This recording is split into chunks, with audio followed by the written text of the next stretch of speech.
Oh, we're live. Yeah. Good morning, everybody. Good morning in Los Angeles and in Toronto. It's good afternoon. Where I am in Lisbon, it's early evening. Thank you so much for joining us today. A little bit about myself. My name is Dr. Samita Nandi from the Center for Media and Celebrity Studies and the Animal Save Movement. A little bit about myself. I did a PhD on celebrity culture, and that led to my postdoctorate research on celebrity activism for human rights, animal rights, and environmental sustainability. On behalf of the Center for Media and Celebrity Studies, our views have been covered in a wide range of media, including The Telegraph, Vice, Flair, Chatelaine, Yahoo Entertainment, Voyage LA in Los Angeles, and Hollywood North Magazine.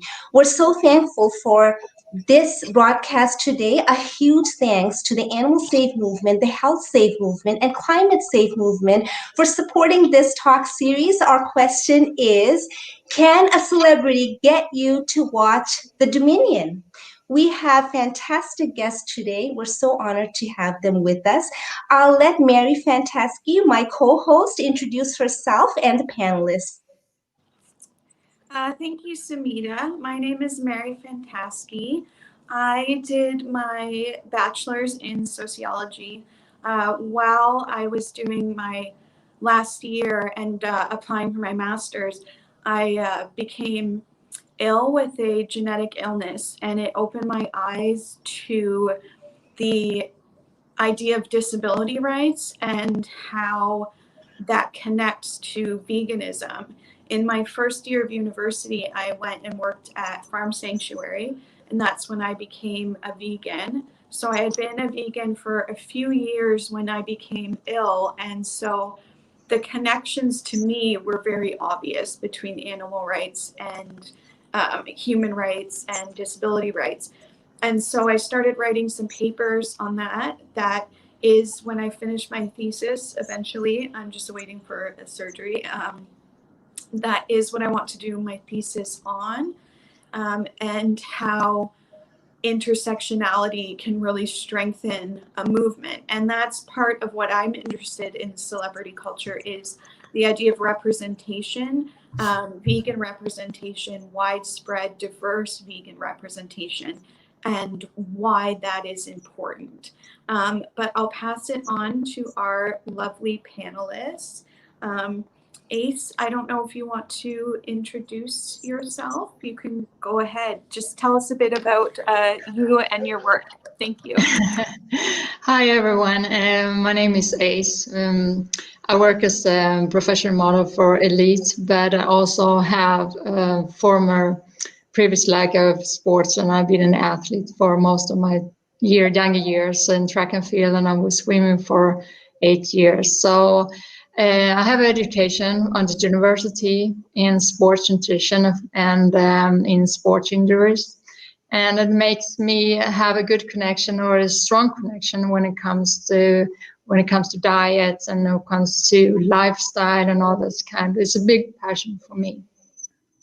So during my time here, I spend, I just to start, but I've been a vegan for at least 3 years now. Before I was vegetarian, but I took a step one day to another, and I just broke it and continue. It was a step for me. And like you said before, it was absolutely, because I work in the beauty industry, and it's a lot of makeup all the time, and you start thinking about all these kind of animals you have that have to go through all these tests because I have to look this way. And I come to think of it more and more, and I'm raised up and born in the countryside, and I felt that no more, and I start digging into and I start choosing the other products, and I start searching myself, and I'm a big animal lover, so and that's my biggest point. I don't work so much when it comes to out of the field with animals because I really want to, but my feel is more maybe to be a represent outer when it comes in my fashion industry, or where I'm out to influence people the way I can do when it comes to nutrition, or how to do in the makeup, or all these kind of products that actually are on the market now, right now. So that's my field. Thank you, Ace. Sorry.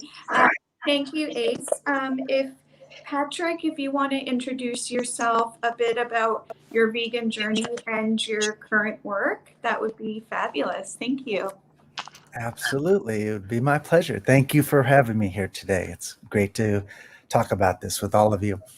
So I have been vegan for about 12 years now here in Los Angeles, and I came to that through my meditation and spiritual practice. When I really started that really intensely, the teachers that I trained with, one of them told me, if you want to take this seriously, you have to stop eating animals.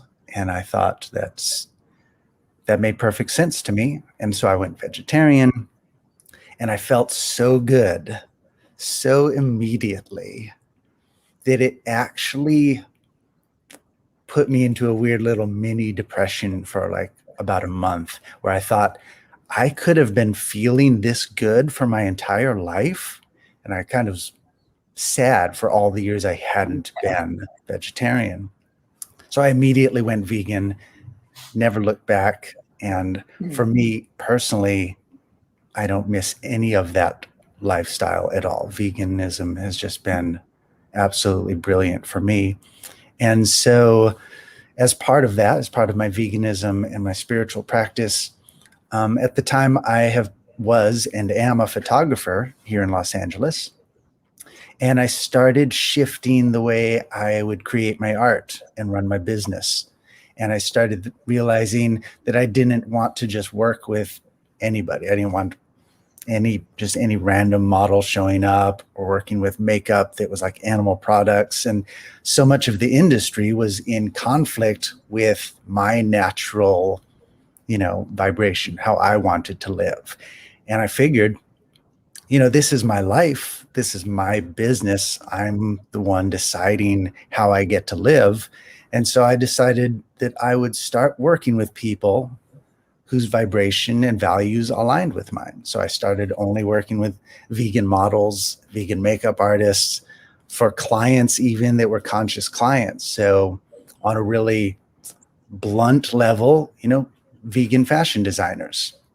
But then even more loosely and more generally, anything that's sustainable fashion, anything that's like conscious. So even companies or organizations that are doing genuine recycling and upcycling of clothing. So basically, I decided we should start a conscious model agency.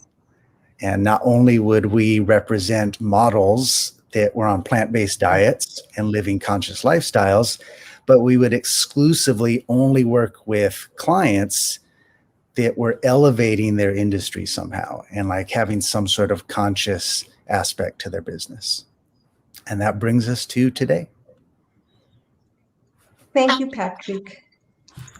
Thank you, Patrick. I have so many questions about your meditation journey, especially since mindfulness is something that's important to me. But we have to introduce our last panel guest, which is Jane. Would you like to introduce yourself, your vegan journey, and your work today?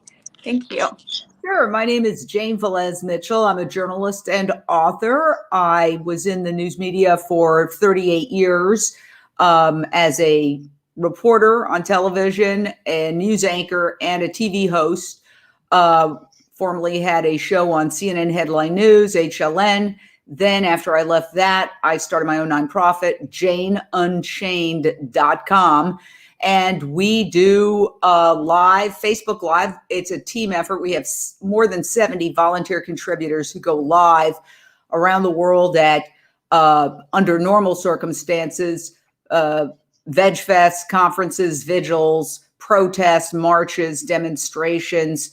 We now have a bunch of shows in COVID, our top contributors have their own shows where they use StreamYard, this exact platform, to interview key movers and shakers in the vegan animal rights space. We also do TV shows on Amazon Prime. We have a documentary on Dr. Silas Rao of climate healers, and that is called Countdown to Year Zero on Amazon Prime. Basically explains why we have to convert to a vegan world by 2026, or we are going to have an ecological apocalypse that could make life uninhabitable for all living beings. So I would check that out, Countdown to Year Zero. And we also have a whole series of vegan cooking shows that are on Amazon Prime, New Day, New Chef, and New Day, New Chef Support and Feed, where we work with Maggie Baird, who's Billie Eilish's mom, who is raising funds to give to vegan restaurants, to make vegan food, to give to hungry people so that they're getting nutritious food. And that's also on public television stations around the United States. And I've been vegan about 25 years. Howard Lyman, the Mad Cowboy, I interviewed him when I was a local news anchor, and he turned me vegan on the spot during that interview, and I've never looked back. Fantastic, Jane. Like Mary, I have so many questions, and I know time is going to fly. I'm super excited to know more about your work. One of the questions that I had last time, and I'm going to ask again, do you think that mainstream media or celebrity activism is relevant to the kind of work that you do? For me? For everybody. We're going to start. Who wants to go first? Ace?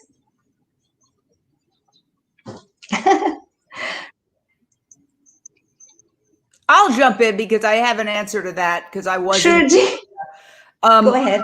One of the reasons I started my nonprofit, Jane Unchained News Network, is that mainstream media does not tell the truth on the subject of animal agriculture. And all you have to do is look at the TV commercials to figure out why. Primarily fast food and pharmaceuticals, the two industries that would collapse if people woke up and went plant-based and got healthy. And so it's frustrating. Even during the pandemic, are they talking about the fact that this is a zoonotic illness? Even though initial reports obviously talked about the fact that it first cropped up amongst those who had visited a wet slaughter market, a slaughterhouse in China, suddenly that was tamped down, and all these conspiracy theories about a lab, blah, blah, blah. This is a zoonotic illness. They will not talk about the connection between animal abuse and this pandemic. They won't talk about how to prevent future pandemics. They only talk about how we're going to treat future pandemics. So this is why we need to do an end run around mainstream media. They are carnist. They are prejudiced against this issue. Unfortunately, I mean, I see it over and over. There are rare exceptions. Jim Cramer on CNBC has started to sound like an animal rights activist the way he promotes Beyond Meat, saying there's a problem with animal agriculture and it's the cow, and saying all sorts of things that are really, I think, fantastic. But with rare exceptions, Mark Cuban has gone vegetarian, and he promotes vegan products that come on Shark Tank. But with rare exception, I mean, overall, this is why we need to use social media, because they're not telling the story. I totally agree. I mean, I'm a certified broadcast journalist, and I have been trained to write news scripts and, talk about the weather and all kinds of entertainment. But I really felt it was very filtered. It was literally pushing a certain propaganda, and I didn't have I had any voice there. And, my research allowed me to do a lot of investigative journalism and look into undercover footage. And I'm really proud that, we have our own organizations to show different points of view, because mainstream media doesn't allow that.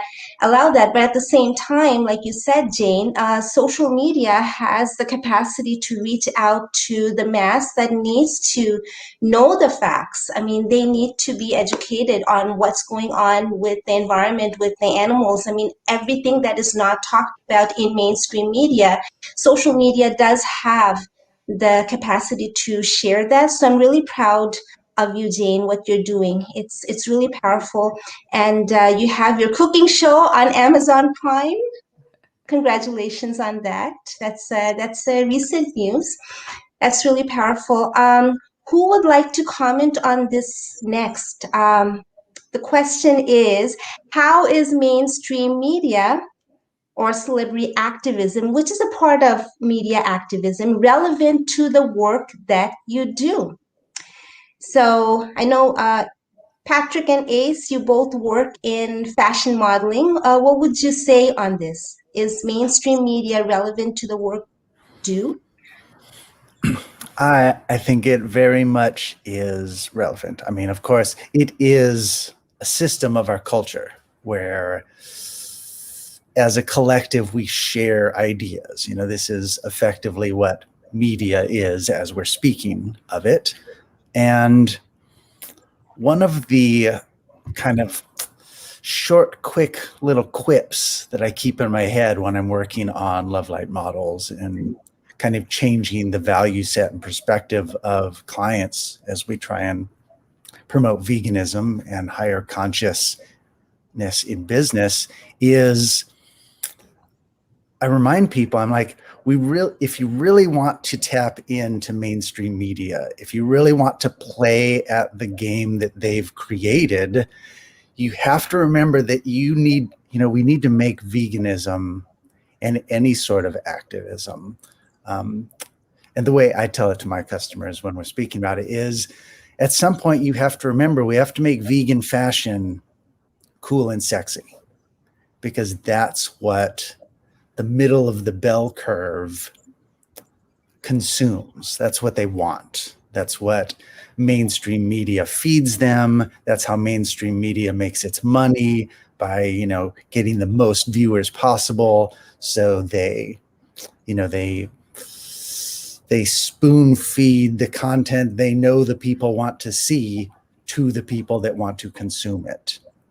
And you aren't going to be able to compete with that kind of media machine if your content and your subject matter, if your values, if your idea doesn't have some aspect of being cool and sexy. And by that, I don't mean just like superficially.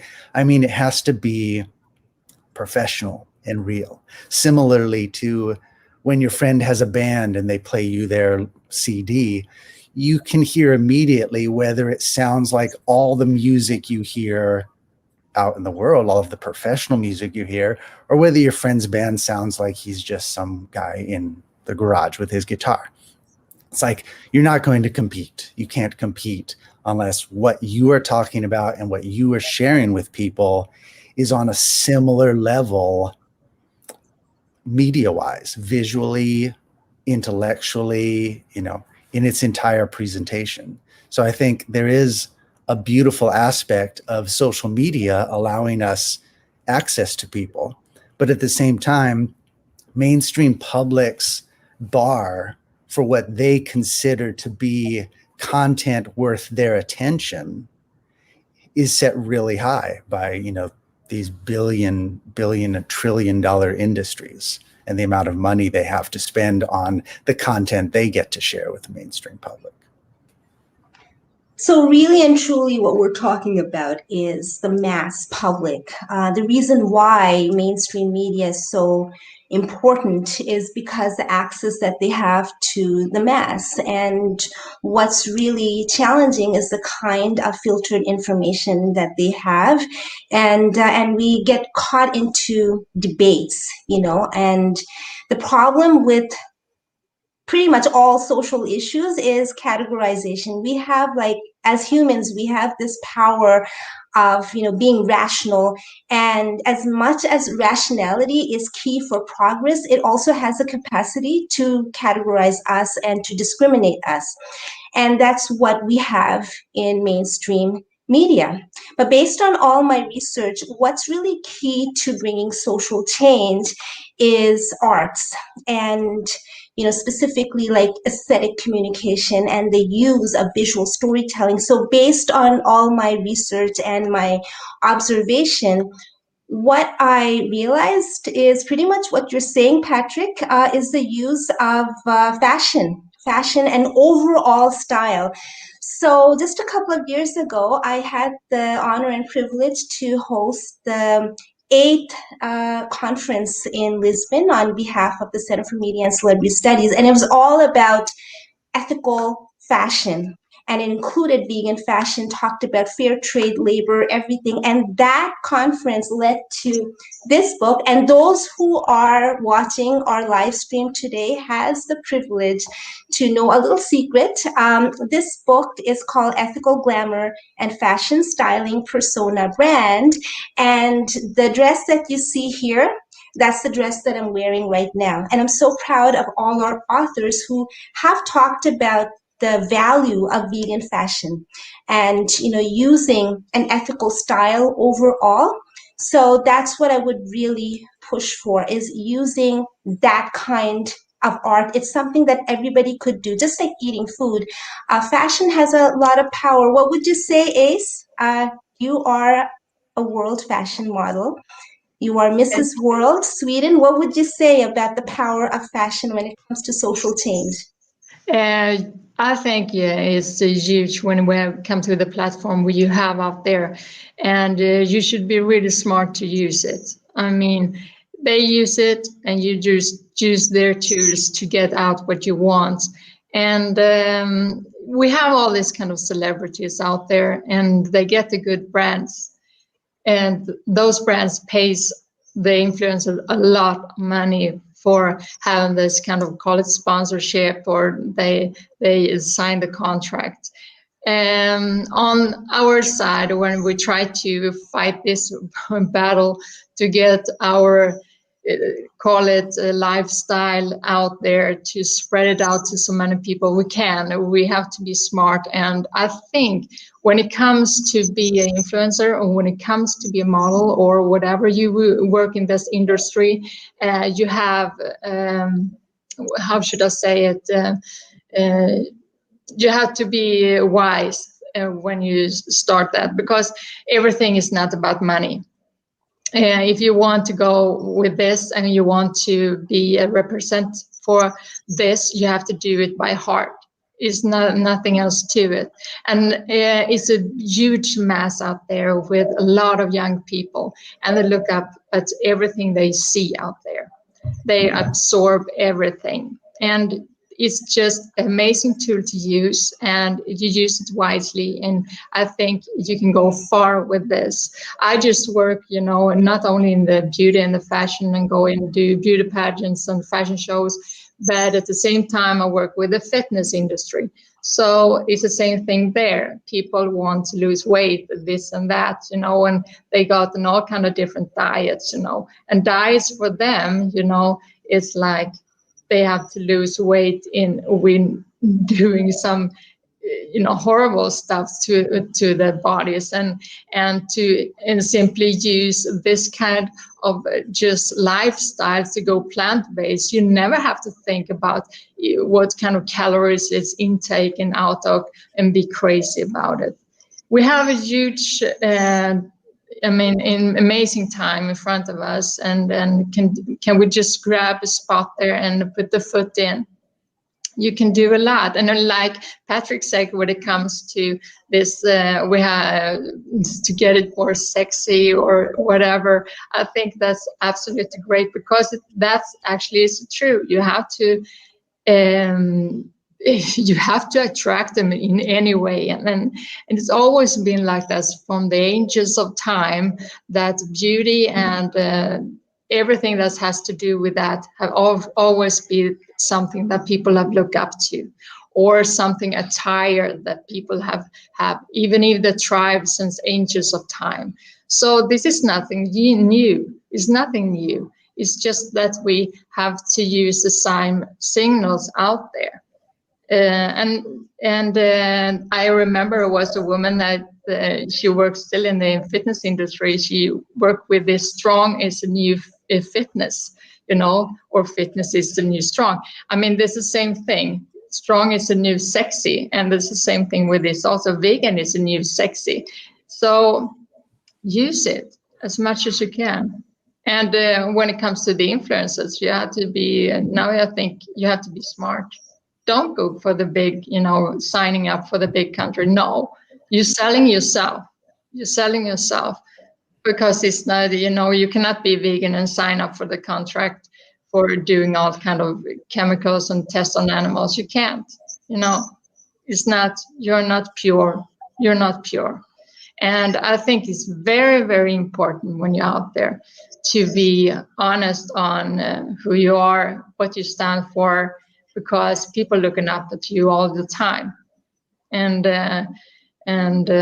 like Patrick said, you have to use all the platforms you have out there. It's a strong base to stand on.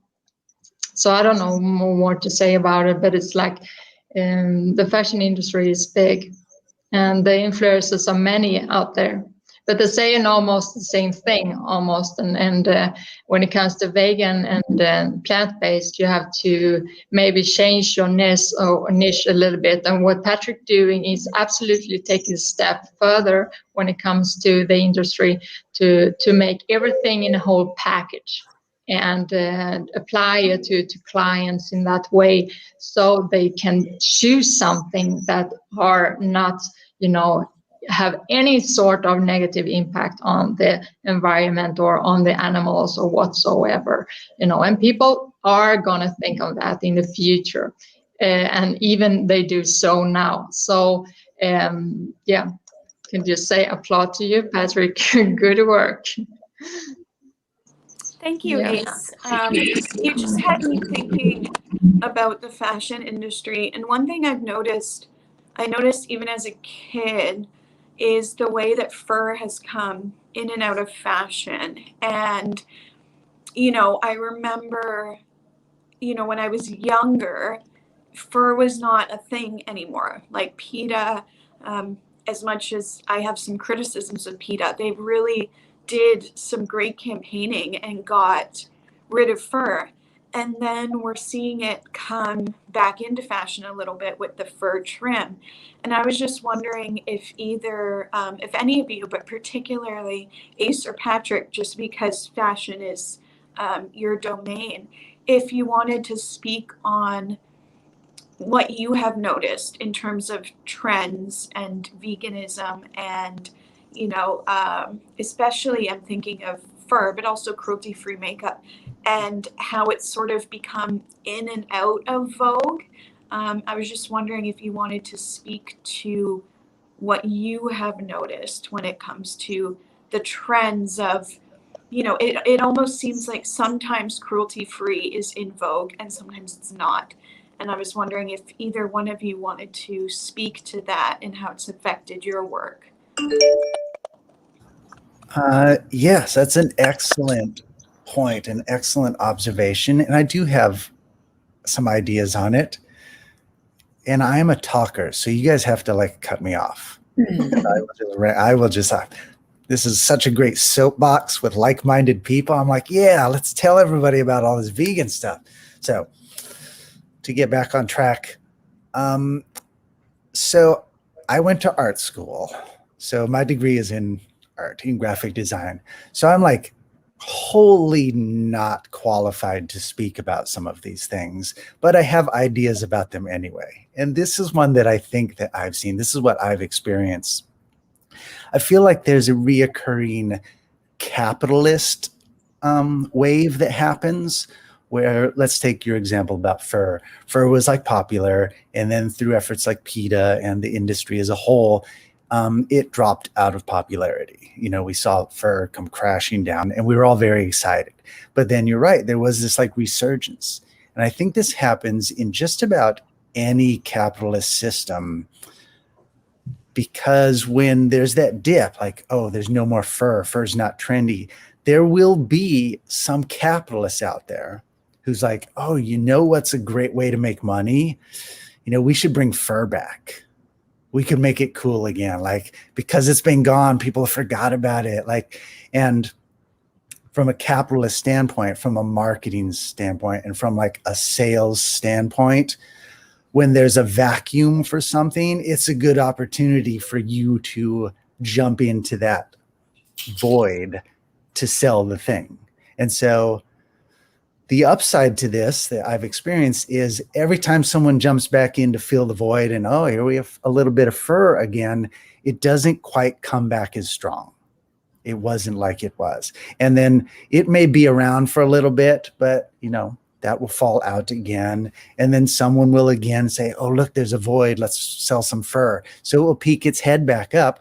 And I think the best that I can hope for is that stuff like the use of animal fur and animal products in popular clothing is that every time it peeks its head up, it's like less and less until finally someone comes out with new fur boots and 100% of the world population looks at that person and says, you're gross. Those are gross. That's a bad idea. And they don't sell a single boot. So I hope that through our efforts and through the efforts of all vegans and all activists, that we continue to keep the pressure on capitalists and let them know, you think it's a good idea to launch this fur product or this animal product because you see a hole in the market that needs to be filled. But eventually, I hope they learn that they don't have the real audience for it. The audience is educating themselves. They're watching Dominion. They're having life-changing events where they say, wait, I love animals. I don't want to eat them or wear them. What am I doing? That's ridiculous. And so I hope that the consumer market continues to evolve, and therefore the capitalists eventually learn the lesson that they don't need to keep bringing back these products every time we see a dip.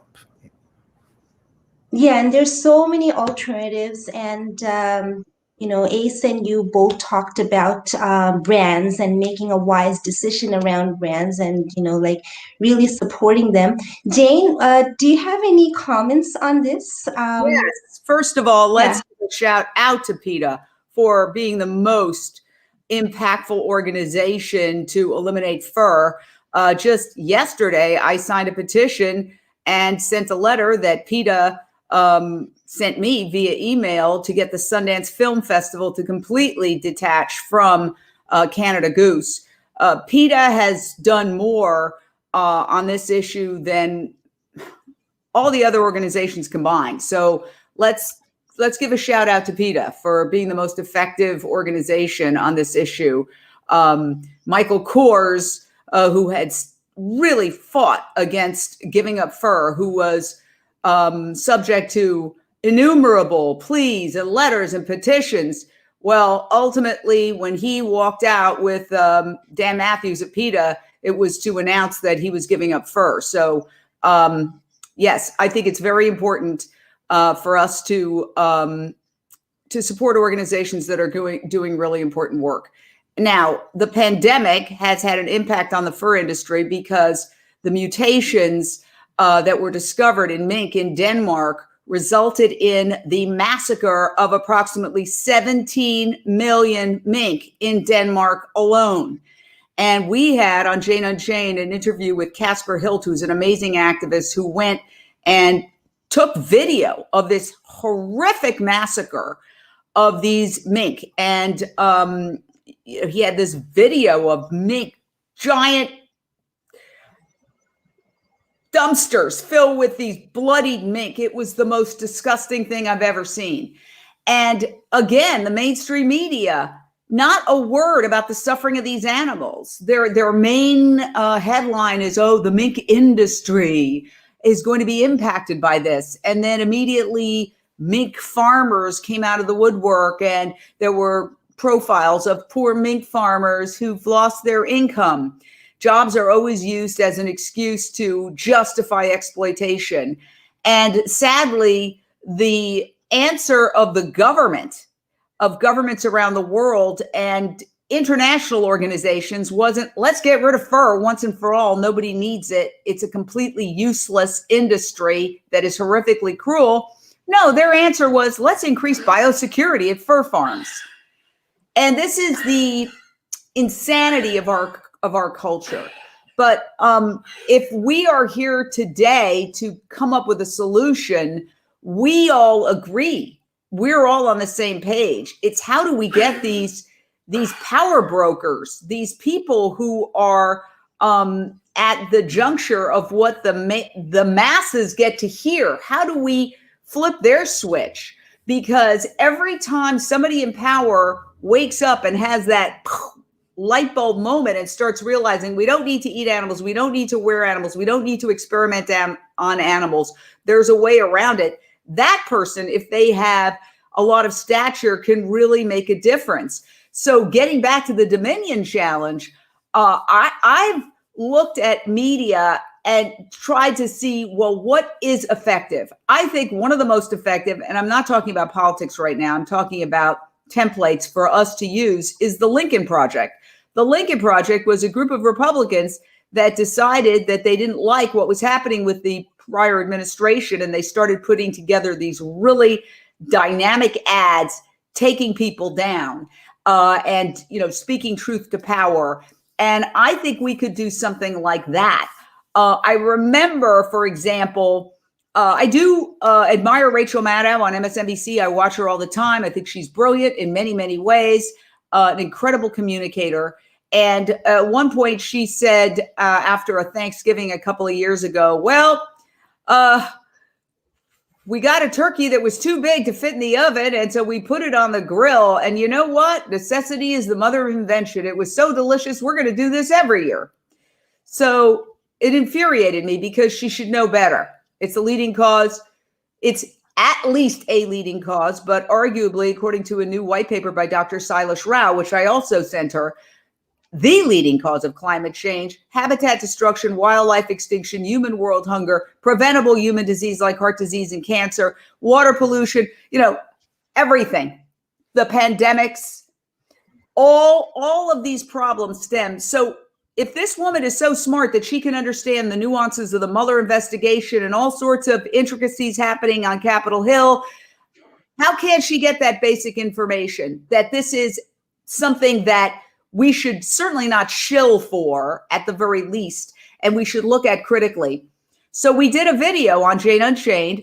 We had 6 people talking to the camera and say, hey, Rachel, you probably know at this point that animal agriculture is horribly cruel, that these animals never get to see the light of day, that it's a leading cause of climate change, world hunger. We laid it all out respectfully and politely and included clips of her saying, oh, the turkey was so big, we had to put it on the grill. It was delicious.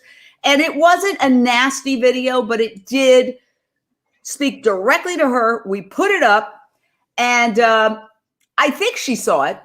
I do believe she saw it. Has that influenced her?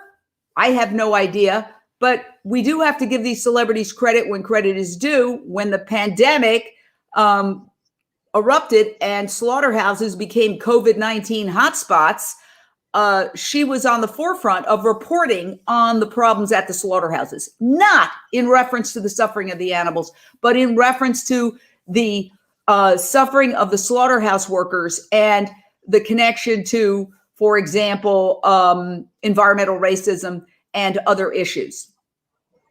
I don't know if that answered your question. No, you did. And I think something that most people are not aware of, speaking of slaughterhouse workers, is they don't have the same union rights. They're exposed to a lot of, violence and damage themselves. They're not in a good work environment. And I think if anybody wants to really speak about slaughterhouse workers, I think what they should really be concerned about is having alternative job opportunities for them and not protecting, the kind of, violent work environment that they have. That's what I would say on this. And it's so uncalled for, like when it comes to like massacre of minks and just like, celebrating, a turkey. I mean, it's just unnecessary, I would say. Speaking of minks, Ace has a really good news from the Scandinavian region. Ace, did you want to mention that? Yeah, actually, I'm like that. I'm signed every petition I ever can find, that cross my path. And when we're talking about this with minks, I can tell you Oh my God, they've been, up, down, they're closing, the open, and like Jane said before, it's like they get paid, or the government go in or whatever, or I need my work, and they work on this farm. Yeah, do something else. I mean, but today they actually quit it. The government went in, and now 2021, there were so many people that signed this and complain about all these kinds of horrible things that those animals are raised up in and brought up in these cages. Is horrible. It's like you cannot even imagine when we know, but other people have no idea what those where they're brought up in. So today, actually, 2021, the mink farm are gone forever in Sweden. And it was big news just for maybe 3-4 days ago. I saw it on the headlines. So finally, I said, how many years have I not signed this kind of papers or mails or whatever it was? I'm not walking on the streets, but I signed. And I can just say, wow, was a big, goal, and it was a big win for us. And I cannot see the point having, and I know I've been talking with Samita with this, because when you look at it, when it comes to clothes and so on, you cannot see the difference, and you can hardly feel the difference anymore. The technique when it comes to fabric and to leather and to do this kind of artificial, things today to create shoes or whatever you want to do in fashion is so amazing. I mean, I know. why do like we? what we're wearing. You get so many beautiful. I'm a designer myself. I love to go in the fabric shops. It's like heaven for me. And when I go to this area, when they have, call it fur, but it's amazing. I mean, it's like, why do you ever have to look at something else? I cannot even understand it. But for me, when this kind of big news come with a mink farm, because that's what we're talking about now, I'm so happy about it. I'm so relieved. So I hope it will spread, to other parts in the world where they have it, and it will shut down for good. That's for Yeah, my. I mean, it is spreading. I mean, I got to know about the news from you, Ace. So Yeah, I think, yeah, we just. yeah, so I think the more we have, these friendly conversations and we share the information with others, it's just absolutely fantastic. I realize that, essentially what we're talking about is, beauty. And, we're fighting lookism, and we want to end speciesism. Now, while fighting beauty politics, how can we make sure that, the mass that is actually quite on the side of animals? I mean, so many people, they are animal lovers, so maybe they feel that they don't have a choice, or maybe they didn't get a chance to know about a film like Dominion. How can the mass make a difference just with fashion and style? And I know, I mean, the answer to this question for me is yes. You just, you just go for, just vegan fashion, fair trade clothing, and just, use your own aesthetic communication. Um, but how would you address that? Like, to bring that sort of diversity, because, the fashion modeling industry is also like, it's quite, how do I say, it's like homogeneous in so many ways.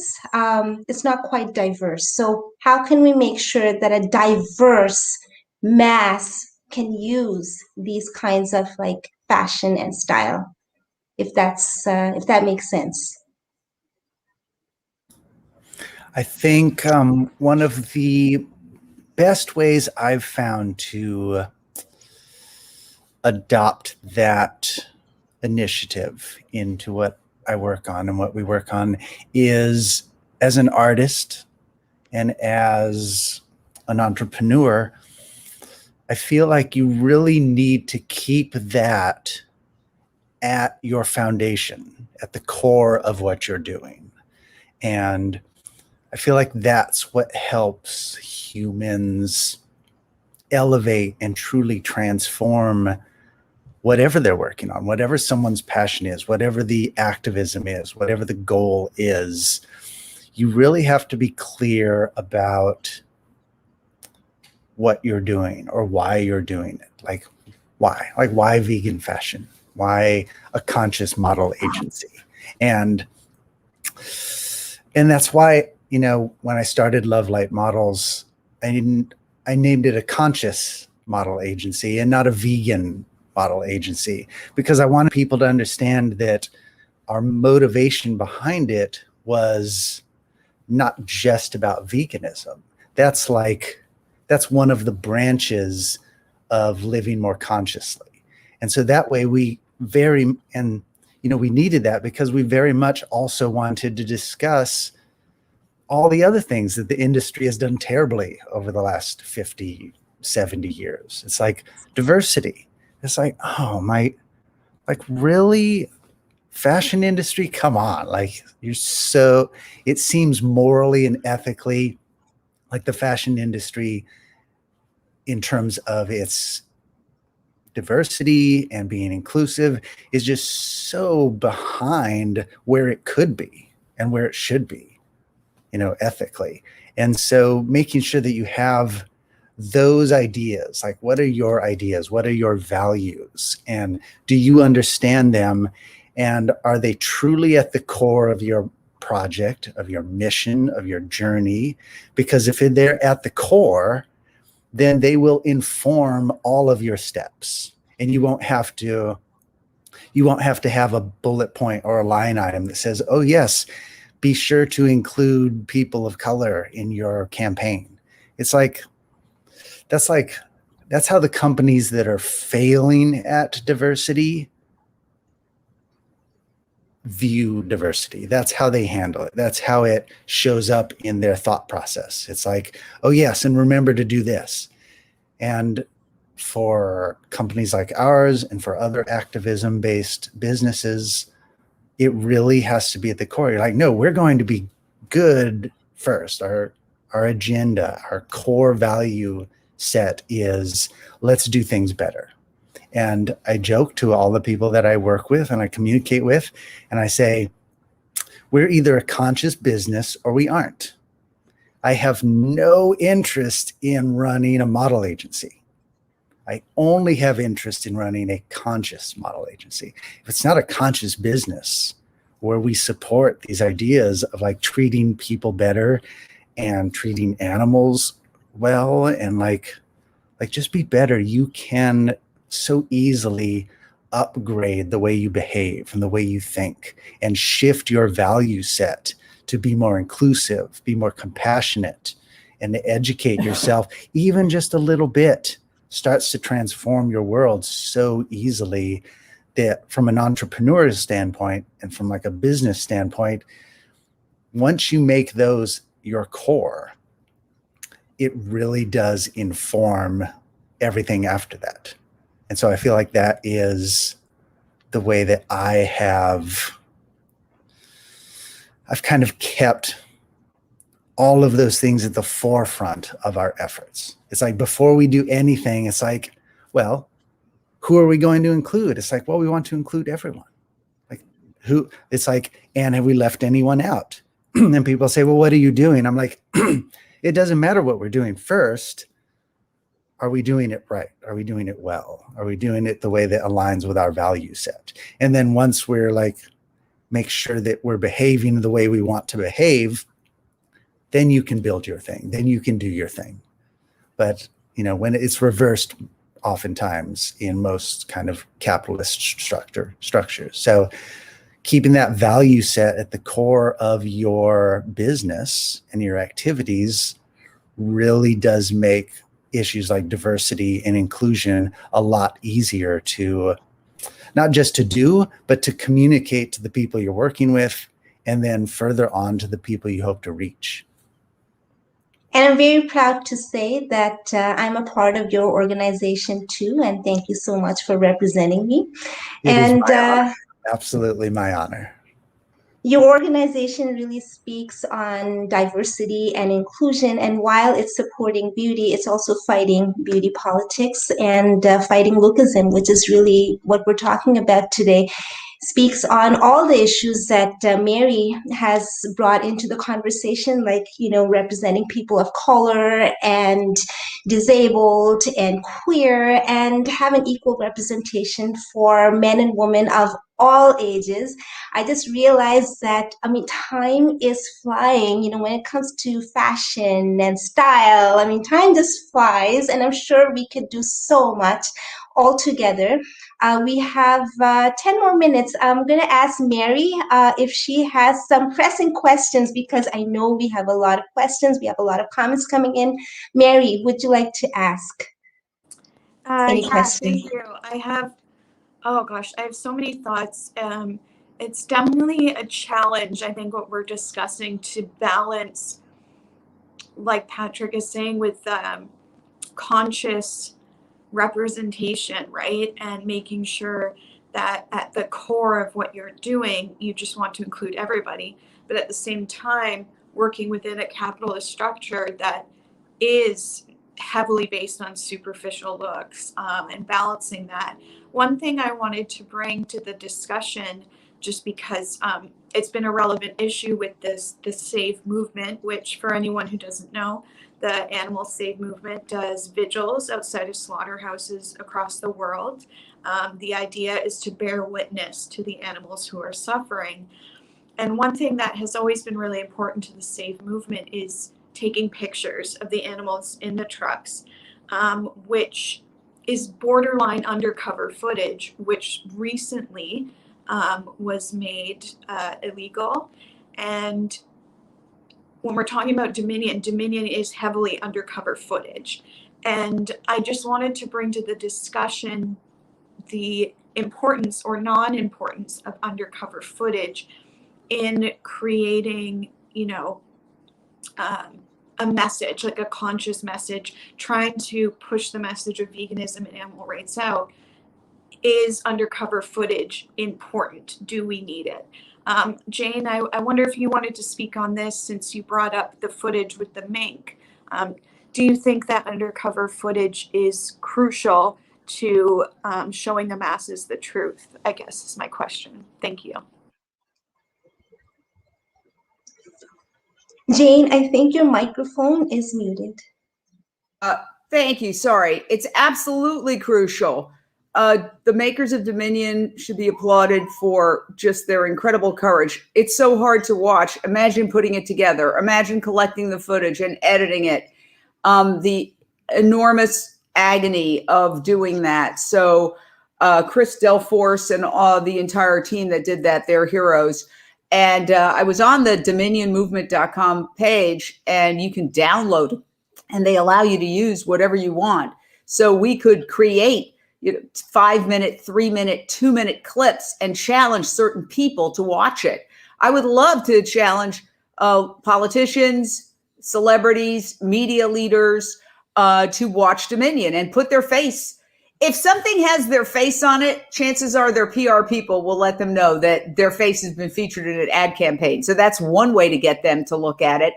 I think we could have a brainstorming session where we try to figure out how could we get the top news anchors, TV hosts, talk show hosts, politicians, senators, members of Congress, big celebrities to watch Dominion. And I think if you did a clip featuring that person with their face and tagged them and then said, hey, do you have the guts to watch this? If you don't have the guts to watch it, then please don't eat these animals. Don't drink their byproducts. Because if you can't even watch it, how dare you consume them? And so I think that would be an interesting marketing campaign. Thank you, Jane. Ace, did you want to comment on this?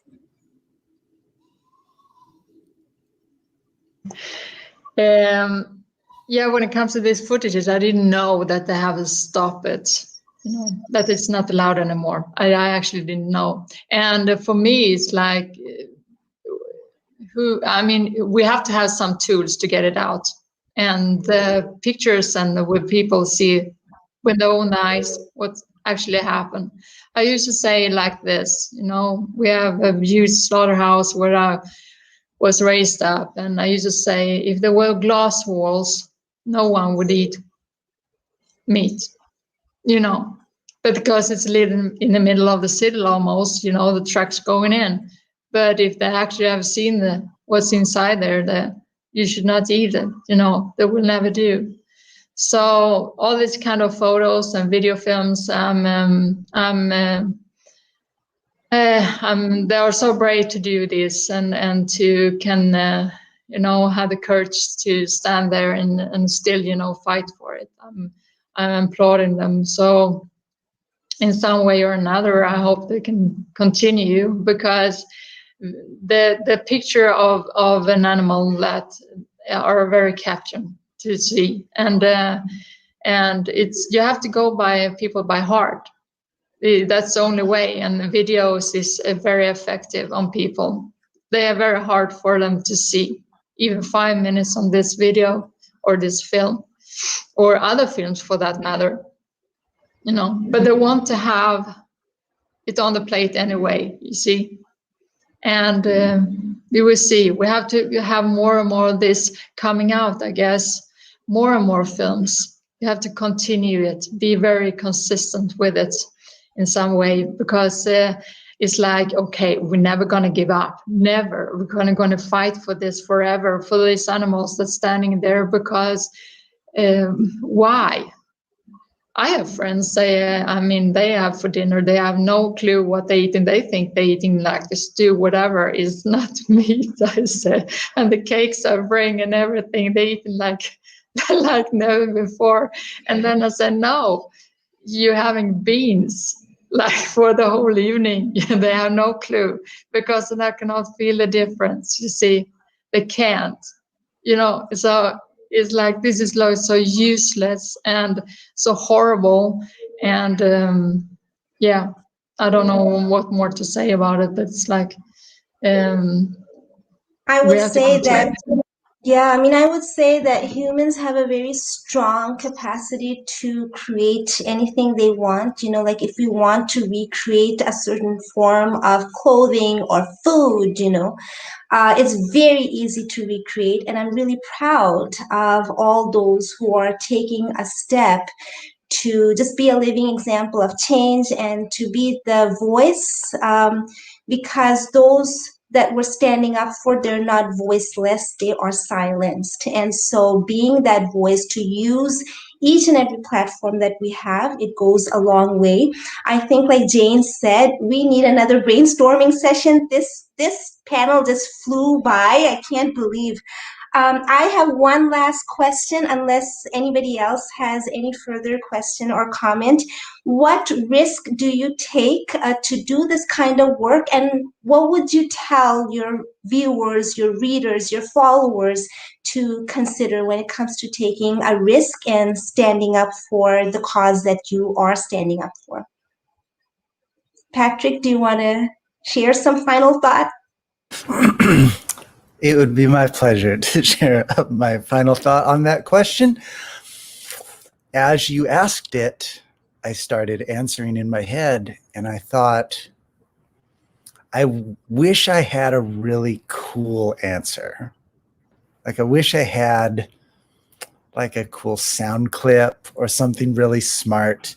But my honest reaction, as you asked the question about like what I risk, I thought, well, I started a business that no one wants, like the industry doesn't care. So I'm like, oh, I'm going to make money at doing this conscious agency, and the industry like doesn't care. And so it's difficult to make money. And then even in my efforts on social media, I'm over on Instagram. And then, in the last year, I've just posted so many political activist posts, and everything that became so important in the last year and a half. And I got comments like, I thought this account was going to be about models. And I'm like, well, it is. But right now it's about politics because that affects models. This is like, we're a conscious brand. Like, if you can't join us in conversations about what's important just because it might not fit in your narrow view of what we are, it's like you're really kind of missing the initial point in the first place. But please, by all means, stick with us, listen, learn a little something maybe. And we lost a lot of followers that were hopefully I guess they just wanted to hear either cool vegan recipes or just look at beautiful people. And I'm like, that's okay. They can, there's plenty of that on the internet for them. And so, like I said, I wish I had a cooler answer, but I believe all that I've risked so far in starting this agency is my time and effort, and in starting a business and a project that is difficult and not popular yet enough to financially support itself effectively. It is still a struggle. It's like we are still a tiny boutique entity compared to the industry that exists. So I guess what I'm getting at is, compared to what all the animals go through, I still don't feel like I'm risking or suffering much. It's like, and in an even bigger grand scheme picture, it's like I'm a white male American. It's like I'm not risking much. I'm like, I should be working the hardest at all of this. So yeah, that's my less than inspiring response, but it's my honest. That was really honest. Yeah, and I read all your messages on Instagram, and really and truly, what you were doing, you were enabling role models, and that's what fashion modeling should be all about, enabling role models and giving a voice, which is what you did. You talked about Black Lives Matters, you talked about LGBTQ, and they were so timely. So that's what's needed. And the strong following that you have, I think they really appreciate that. Mary, Ace, did you want to? One quick Yes. little note. Earlier, Ace, you used a phrase when you were speaking where you said, people look up to them. And generally, that's kind of what celebrity is all about. And there's this thing that pops up on social media every once in a while, and it's this little meme, and it says, "Stop making stupid people famous." And every time I see that meme, it just makes me so happy because I'm like, oh yeah, let's do that. And I've kind of always felt like this agency is like a little bait and switch kind of tactic where mainstream culture wants to see beautiful, sexy people in awesome clothing. And I'm like, okay, well, let's give them that, but with a little more substance. And it's like kind of also what you were talking about when you feed regular people vegan food and they can't even tell the difference. It's like, I hope to do the same thing. It's like, let's give young people these heroes that initially they worship for all the regular reasons, but then they accidentally find out, oh, like Samita has a PhD. Oh, Ace is vegan. It's like, oh, these people are like educated activists, empowered, kind, compassionate humans that are doing smart things and not just like drama after drama of like, ego meltdowns on the internet. And so I'm really honored to help people, shift their values, shift their perspectives, and try and turn them into conscious celebrities, heroes worth, watching. So thank you. It's part of our, I think you said it very well. I wouldn't say it any better. I think, we are part of a larger movement to realize, to recognize role models as celebrity activists, because I think they have the power to be heroes, for themselves and for them and for all.